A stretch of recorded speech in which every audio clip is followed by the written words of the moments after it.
perdre l'Empire. On a perdu le Mali et on a M. Bagayoko en échange. Voilà la réalité crue de ce qui se passe aujourd'hui en France.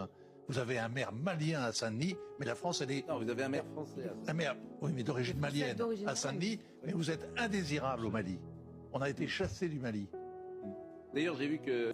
Mali, Burkina, Niger, Tchad, Sénégal. En moins de 3 ans, la France a perdu presque toute l'Afrique de l'Ouest. Et les médias français ont trouvé un coupable parfait. La Russie, Wagner, la désinformation. C'est faux. Ou du moins, c'est trop simple. La France est en Afrique depuis 60 ans, après les indépendances. 60 ans de bases militaires, 60 ans de francs CFA, 60 ans de présidents installés ou renversés, selon les intérêts de Paris. On appelle ça la France-Afrique.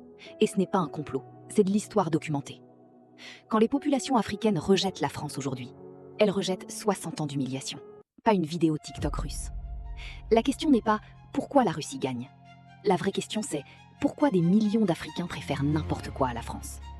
Quand des jeunes de Bamako ou Ouagadougou fêtent le départ de soldats français dans les rues, ce n'est pas de la manipulation, c'est de la colère, vraie, légitime, accumulée. Et aucun pays ne reste dans un partenariat qui l'humilie. Si la France voulait garder l'Afrique, elle devait traiter l'Afrique en égal. Elle ne l'a pas fait. Alors si tu veux comprendre la géopolitique mondiale sans le filtre occidental, abonne-toi. On a 30 autres vérités à dire.